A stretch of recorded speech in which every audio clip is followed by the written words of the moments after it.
Hello, and welcome to The Fool and the Philosopher. The Philosopher and the Fool. The last high audio quality one. Yeah, I guess we'll find out. We're going to have to switch to a Discord setup or something after, and we're not sure what we're going to do. Because Connor's moving. Yeah, I'm moving down, up, sideways, or left. One of those directions. All the way up to Queen's land, where we live. Yeah. The other side. Yeah, I'm moving for school, so we won't be in the same location. I won't be in the same studio of my bedroom. Canberra to Sydney. It's a big change. Yeah. Going from the big city to the small city. Yeah. So it's a little cold in here. No, it isn't. I feel my hand. Okay, you're like a corpse, but... Oh, your hands are so warm. Ah! Oh. Do you need so you had your wisdom teeth removed recently? Yeah. Do you need like an ice pack? Don't touch. My hands, man. You're like a lich. You drain the life force from people right now. It's a chilly touch. How are you so cold? I don't know. Is your forehead like that? Even your forehead's chilled. Like, have you not been moving or something? You're like the sun. Oh. Have you had? How are you so warm? I don't know how you're so cold. Have you had like no circulation going through your body? I guess not. I've just been sitting still for the past hour, just not moving, like heart beating once per minute. You're like I've just some been sort of reptile. modding Xenonauts, which is basically scrolling through A list. Excel sheets. Yeah. So it's so easy to mod that game. Holy cow! Props to the developers for that. If it had been it is a good game. It's just they made a lot of choices I disagree with, but at the same time, I think it's like I've played that game for like over 100 hours according to the thing. So obviously, I think it's worth coming back to for that. But I'm definitely coming to the end. And I think the Steam thing is a bit off. Like, you leave it running here and there, and yeah, it definitely does some weird things. Like it's very long for some reason. Also, the start of the game is the hardest part, and the psychics is basically random. Like you roll a die and then you lose a unit, and he shoots the rest of your team. And the aliens appear, like they don't appear for like 5 days, and then like 20 appear at once, and you can't handle them all until much later in the game. And then it's just kind of boring, like shoot them all down. And well, I mean, I can shoot them all down. I'm playing on like a mode. Easy mode. Well, I'm playing on normal, but I have a mod that lets you manufacture money, I play it more like XCOM. And Even now, you're finding it slow. yeah, maybe it's my fault. Like, you know how people say Monopoly is really slow and boring, even if you add in all the fun extra like rules. But those rules are actually what breaks Monopoly. Like Monopoly is not a good game, but it's okay if you play by the rules only. It's a little bit of it's basically a bartering game, and you roll and go around in circles, and it takes like an hour and a half, 2 hours. Once you throw in all the other rules, this game can take like 6 years, because you're supposed to go bankrupt and run out of money, and the extra rules, like you get money when you land on free parking and everything, just make the game go on and on and on and on and on. And then another thing people do wrong is they don't have bids when you land on spaces, you just buy them, which is, if you land on a space, that space has to be bought, which is very important. It makes the game go way faster, because everything gets bought in the first couple of rounds. Yeah. And then every single step's a landmine of death. Yeah. I still don't think it's a great game, but it's got that sort of... I think a lot of games, they're not good games, but... So I was watching this video with a friend yesterday. I didn't like the video. It was like 20 minutes long YouTube video of which Smash Bros. Character could run on the Blue Falcon track with bunny ears on. There was some fun stuff in there, but 20 minutes was a bit long. At the same time, it's kind of satisfying. It's like watching... It's like why I love like tournament brackets things. Yeah. It's really satisfying just watching one fall behind and see who moves ahead. And wait, so you're saying you watch this whole thing, yet you watch Marble Olympics? So yeah, well, Marble Olympics I think it's the same idea. It's really fun to watch. Like there's like when I was I used to do this game when I was like a kid and had no one to play with. Like it was made up rules obviously, but you get like 60 six-sided dice because I had that, and I'd roll them on the ground and then I'd sort them like into rough clumps by how they landed, and then all the different numbers within that division would fight. And I also had rules for like moving them across. Like 3s were the zombies, and so if you rolled a piece and it accidentally like hit a bit of carpet or a bit of the flooring and flipped over to a 3, then it would just join the 3s, and you'd have like advantages being outnumbering the others, and it's just like pure randomness. But you'd be like, yeah, the 5's got this. Oh no, these guys are coming back, and it's storytelling. It's like the rise and fall of empires. Yeah. That's why people will watch Europa Universalis, just watch the AI play. Because there's something about the rise and fall of empires. And Europa Universalis, that's its greatest strength. It's not the gameplay or anything. The gameplay is okay. But it's the world. And the more intricate they can make it, the better it feels like the world, because then it feels more like this could have happened. And that's the really cool thing of, like, what if this guy had not succeeded in this crazy... Like, what if Caesar had lost the Civil War for Rome? How would modern-day Japan look? And it's like, it's really fun and crazy. Yeah. And it probably doesn't matter for Japan, but that's Europa Universalis. You just watch the rise and fall of empires. And I don't know how this was related to Xenonauts, but... Yeah, it doesn't matter. Yeah. It's interesting to watch. Yeah, so I, again, back to me leaving, this being difficult, am going to a school of higher learning to get educated. Well, you're already at a school of higher learning. You're just going to a different one. So I'm going to a different school of higher learning to get educated in the fine art of fine arts. The most prestigious and important kind of degree. The thing about fine arts that... Actually, no, fine arts is actually better. Honestly, it's liberal arts that gets like the... Yeah. Because fine arts, people want artists. They want painters. They want... 3D designers, They want website 3D designers, designers, graphic designers, painters. Like, people are desperate for artists. But, like, literature critics, not so much. Like, oh, yes, would you like to pay me to tell you about the themes in Jane Austen's... I haven't seen many Patreons for authors. It does exist, but it is an unusual... Yeah, like you see artists and it's like, oh, I'll release, like, buy these pictures from me and, oh, you want a custom print? Okay, I can make you a custom print. You don't. It's not like, could you write me a book where this and this and this happens? But if you want, like, a guaranteed job, be a good artist, which that is not something you can just decide to... Like, you have to like it or you will drive yourself mad. I think, anyways. Yeah. So that one's tricky. The easier one that anyone could do, or almost anyone, learn to code. Those, like, being an artist, being a coder, you'll have a job. Yeah, well, that's actually a thing. I noticed this just afterwards, that the program I'm going into, you can get it another program which is exactly the same. It's a little bit longer, but mixes in coding. But I was also like, oh, I want to take coding as my electives, and I couldn't because all the classes were filled or at the wrong times. But next semester. Next semester, yeah. Yeah, I do want to take coding because it's a useful skill set, and it's kind of funny. I had a friend who's like, oh, I'm going to be a physics teacher. That's what I wanted to do. Like, get a degree in physics and become a teacher. So master in physics, minor in education. As an elective, he took coding. And his physics classes didn't turn out the greatest. Like, he had some bad teachers, so he had to retake them. Now he's taking a major in coding and a minor in physics because he really likes coding. So he just completely switched it. That's cool. And he's gotten rid of teaching entirely because apparently teaching people to teach, the teachers are kind of nutty. The people who want to be teachers seem to be Marxists. Huh. And he's like, that's just weird. It is a little odd. Like, right, so to teach, you're going to want to be very firm with the students, but also...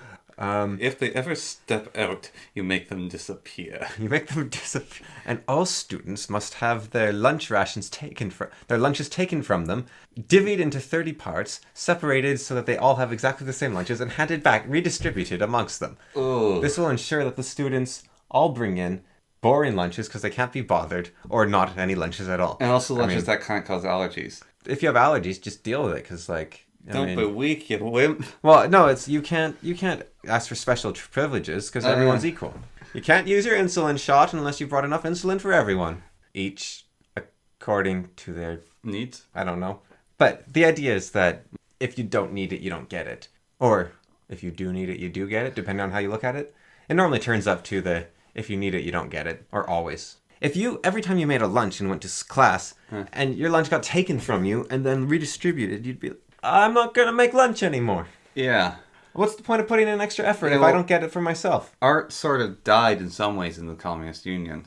I think they have some good art, actually. They have some good art because it's commissioned. But any artist that wasn't commissioned or musician, like they had good music, too. They had very few musicians and very few artists. Like, you didn't have the wide scope that you get from a capitalist system. Yeah. Because there's no gain from it unless you're the best. And... a lot of the time you don't get to like choose where your art goes. It just goes to the state. But like at the time of the communist art, you had what's his face who made was it Tchaikovsky or whatever? Yeah. Who made like Tchaikovsky? I don't know. The Soviet era art is like an art that people. But he did like collect. the 1812 Overture, which is great. And then there's the guy that did the Tetris theme. That's great. And then there's the art, which looks really nice. And then in America, you had like Pollock. It's like, ooh, you're such an artist. You're splattered paint all over a wall. So the communists, I think, had a one up there, honestly. You're listening to The Laptop Mic, Fool and Philosopher. So, Wolfblood, right? Yeah. It's a pretty good song, eh? No. Why is it a bad song? It's because you overheard. You Because actually I have dislike it. heard it so many times. I played a single game of Dominions. I got about a quarter of the way through. It took me 60 hours. And that song was one of the 5 songs playing the entire time. And it drove me mad. It's by Adrian von Ziegler. He actually does the music for this as well. Yeah. In any Celtic mix, you will hear Wolfblood play.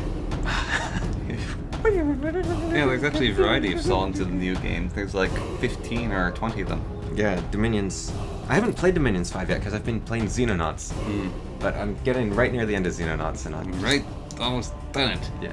And then I'll be free from the shackle I've put on myself. I'll be free from my own chain.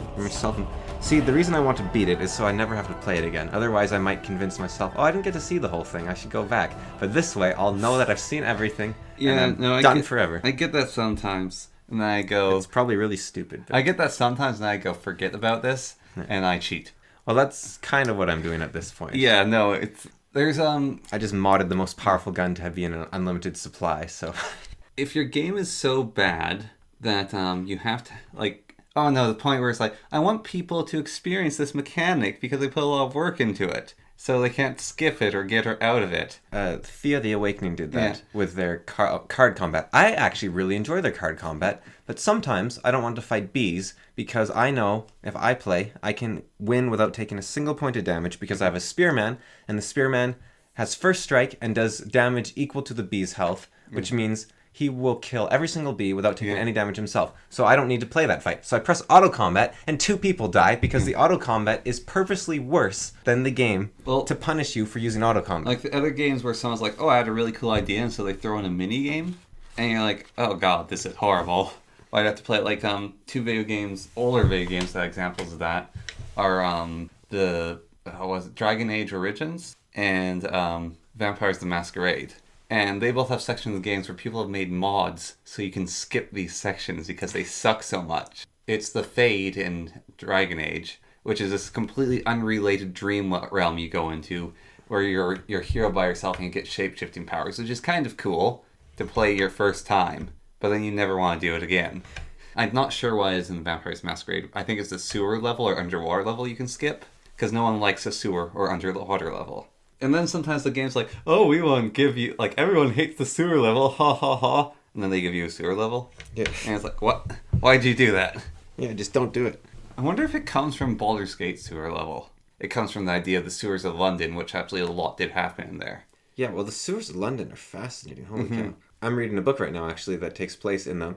I don't know how accurate it is, but I've read a lot of books that do this thing, so I think at least the idea is there of...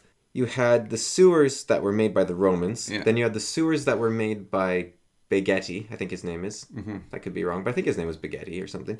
And then you have the first train tunnels, which were made by digging up all the earth, putting a train tunnel in and putting the earth back on top. Then you have the modern train tunnels, and then you have people's basements, and then you have people knocking holes into the sewers, and then you have... And it's just this warren under the city. Yeah. And it's crazy and cool. And they're building new sewers now. Just like these, or they've done them by now, but they were working on them recently. And it's just such, the city is on top of a catacomb of... Yeah, it's like Chicago or France. I mean, Chicago or not France. All of France. Chicago or Paris. Yeah. And these old cities with, built on top of another city. And it's really cool. There's a crime group in Paris that would have their base in an abandoned warehouse. They go into the basement, then they destroy the floor and go into the basement under the basement. Then they knock down walls and use a GPS to find the building they wanted. And then they dig up into the basement of the new building, steal stuff, then go back down to the catacombs and escape. I love that. I love the tunnels connecting in the ways you don't expect. There's a game, I haven't been able to do it yet because the game's too easy. The Escapists 2. And we've been playing it a little bit, and you can go into the vents and you can go underground, And I've been wanting to build like this underground awesome setup, but we just keep winning. We dug into this cool mine shaft, and I was like, oh man, we can pop up anywhere and do the... And we found like a pickaxe down there, and it was amazing, but you can also just walk out of the map and win. So Yeah.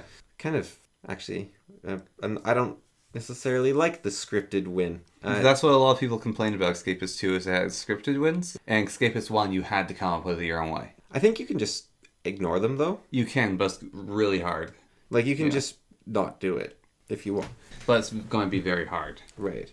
But, it's definitely, because I really want to just have, like, all right, here is the closet they never go into. The solitary has a tunnel from the solitary to this closet, so what you want to do to break out of prison or to start digging or to help with the tunnel digging work is you pick a fight in the room, so you get thrown into solitary, and then you can go down the tunnel into this like room where people bring you supplies, and like you can do that in the game, but it's really unoptimal so far anyways, and hopefully it's not like that forever, but it might be. Well, maybe the community made prisons are more... People had the idea. Like, I think the community probably have less scripted events for escapes. But it's cool. I love the idea of it. Mm-hmm. Like, I was working for ages before Connor just left the map of, like, filing away at this, like, closet upstairs where no one went, so I could, like, eventually hook it up to, like, this closet up to my cell so I could get to the second floor at night and just wander around freely. That would be amazing.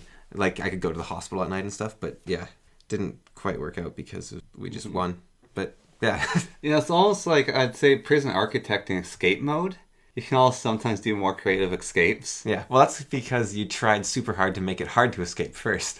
The Escapists is way less flexible than Prison Architect. You can't break a bench in The Escapists when you would find it useful, or you can't attack a nurse. Or you can't attack a fireman. Well, they don't have firemen, I think. You can't attack the warden. But you can't, like there's...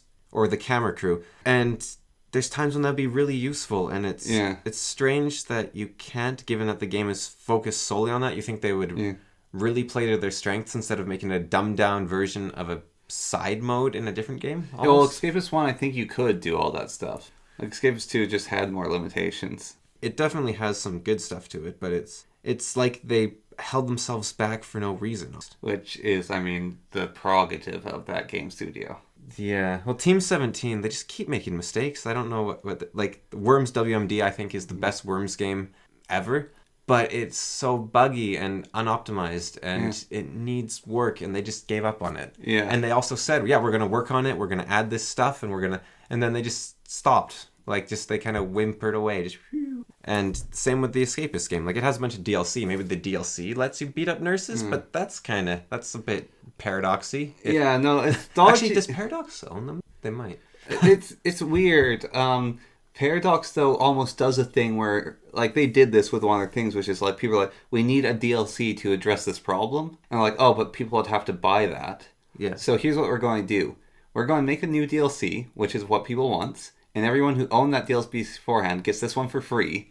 And we're playing this into the core game. Yeah, they finally broke their horrible pattern of not being able to fix stuff. Yeah, they fixed stuff and then gave out a free DLC. And hopefully they will do that again and fix Estates, because Estates... No, that's what they fixed. Oh, is that what they fixed? Yeah, that's the whole thing, is they fixed Estates. I haven't played in ages. Yeah, no, that's the whole update, is they fixed Estates and optimized that. Estates just made the game hard without being fun.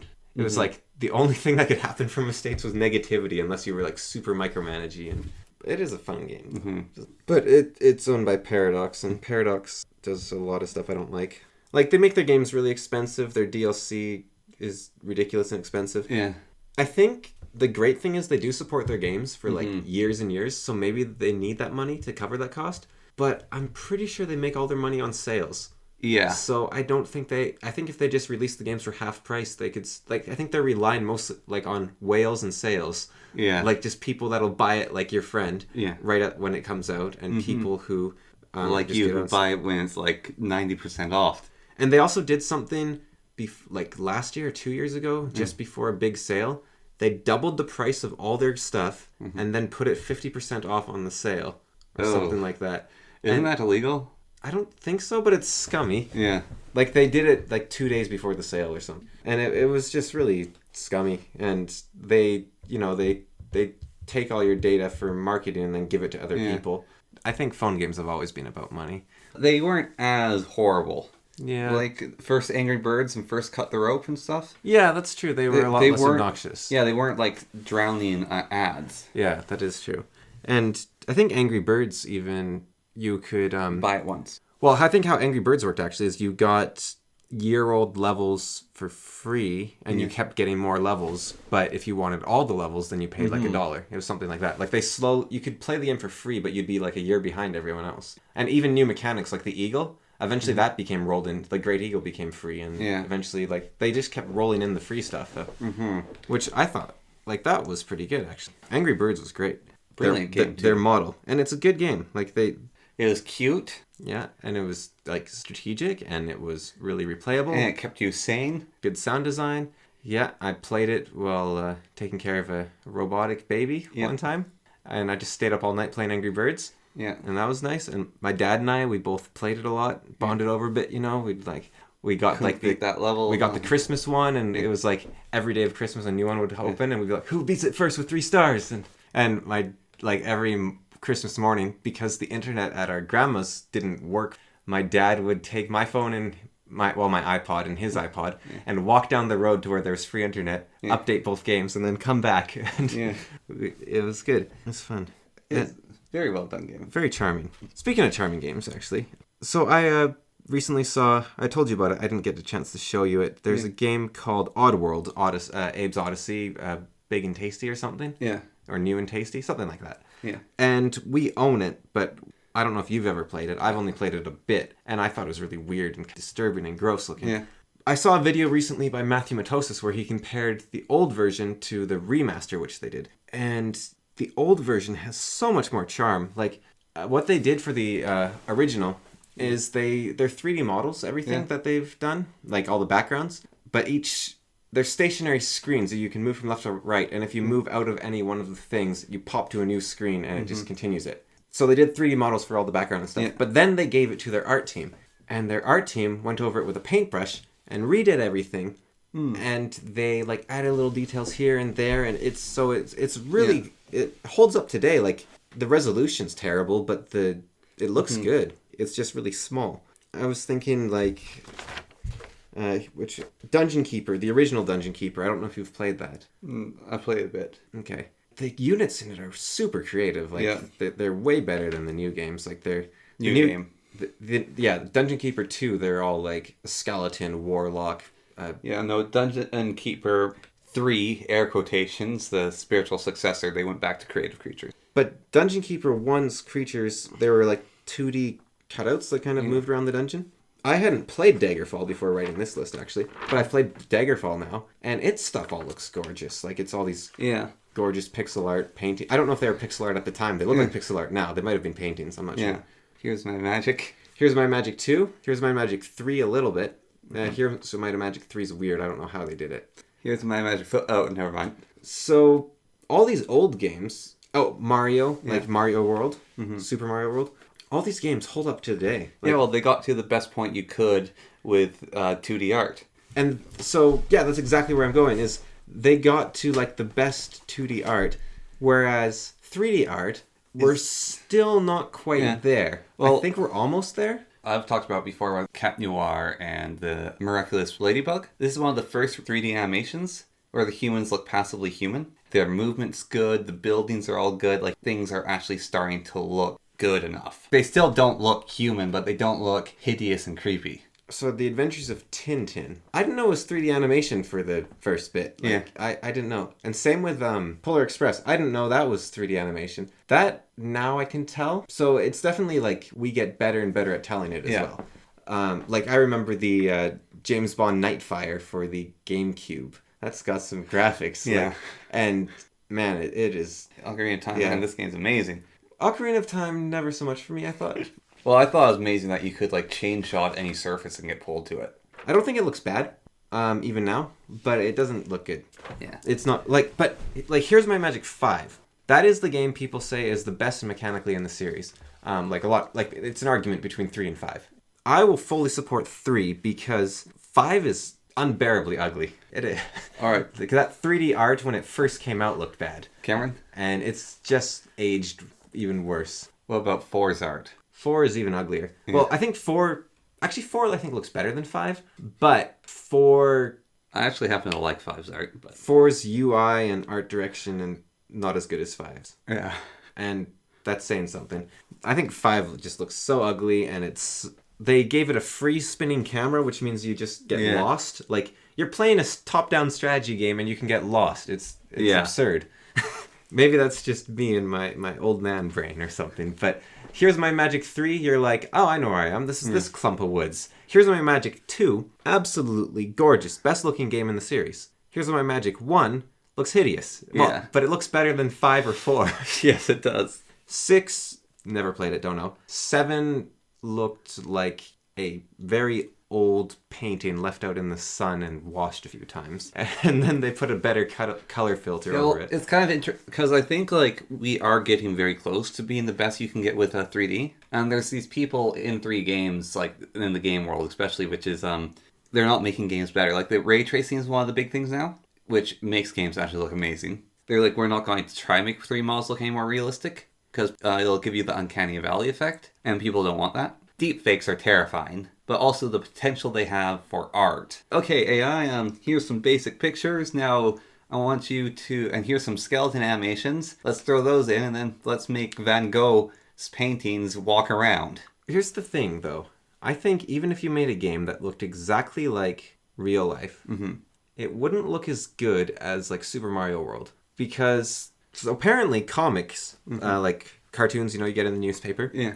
The reason they're so fun to read is because the lines are really simple and it's relaxing on your brain. You don't have to work as hard and you can still see everything that's important. So I think the way to go is stylistic. Legend of Zelda Wind Waker is a 3D game that looks great even now. And I think Breath of the Wild will probably be another game that'll look fine. The one thing about Breath of the Wild, which is, it's a minor complaint, but it'll really start look more glaringly annoying in the future, is their rock textures are definitely they look like someone stretched like a photograph really wide across, wrapped it around a rock. They don't look that good. But I think the stylistic choice is definitely the way to go. Games like Skyrim that looked amazing when they first came out are, I think they still look fine. They're very serviceable. Even you look at Oblivion, if it's been modded up a little bit, the people look stupid, but the world looks nice. So you want it stylistic, Skyrim is gorgeous. Yeah, a lot of the Bethesda games actually are finally they're cartoony looking almost, but it works. And I think they're trying to look realistic, but they're pretty cartoony looking. Yeah, well, I think keeping cartoonish to a state is good actually. There's definitely a thing for the simple lines and style you can keep.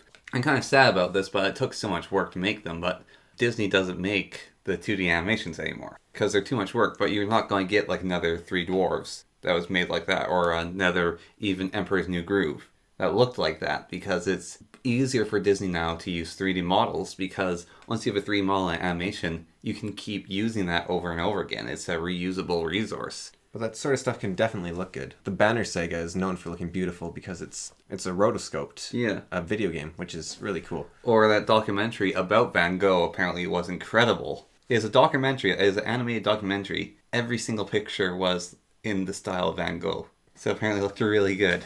I think Smash Bros. There's a game actually. Starting with number 4, it looks good now. It can't really look much better. You can make the resolution better and everything, but it's... There's an interesting distinction with that in League of Legends. Dota and League of Legends with that sort of idea.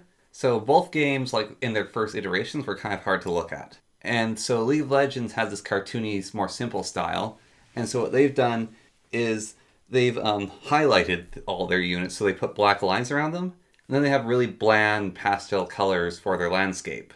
Dota took this idea of, okay, it's going to be sort of dark and gritty background, still cartoonish, but we're going to make our characters so distinct against the background, the foreground, that we don't need to give them these black outlines so you can see them. We can just make our characters visible. Yes, and so they took that. Well, so you say. I mean, it's sometimes not the case, but they their goal of the choice was to make their characters distinct against the foreground, background, versus League of Legends is putting lines and crutches. As someone without a dog in the fight, I think League of Legends is definitely easier to look at than Dota. Oh, it certainly is. It certainly is easier to look at. But in appearance, I don't know which one I like better. I think I like Dota better, appearance-wise. Well, the thing is, I can't see what Dota looks like. Yeah. So League of Legends looks better because it's the only one I can tell what's actually going on, basically. And that's fair enough. But I had that problem with Smash Bros. And also the Mario Kart 8, I had that issue. There's so much going on. It's amazing how much effort it actually takes to learn how to see some video games. Like, there's some very... Super Mario World, again, I think it might be the best looking video game there is. It's so easy to tell what's going on. Oh no, Here's My Magic 2. Here's a Might of Magic 2 is there, definitely. Yeah, I think it's one of the best looking video games ever. Super Mario World as well, though. Like, definitely. it is so easy to tell what's going on. And Okami, to extent, is gorgeous. I think Okami hasn't aged super great. Like, it's okay, but looking back on it, it's definitely got, like... Especially the, I don't know, some of the textures appear too thin. I don't know what I mean by that, but... Yeah. It seems... And it's all a bit, like, pastel and faded. I guess that's just your memory. Yeah, maybe. It's just your memory, old man. I can't do much more. Okay, yeah, your mouth is starting to go? Yeah. You were definitely talking... Yeah. No, yesterday I tried to record some videos because I was worried it was going to run out. That didn't go well. I just like, okay, no. I'm stopping here. All right. Cheers. Bye. See you.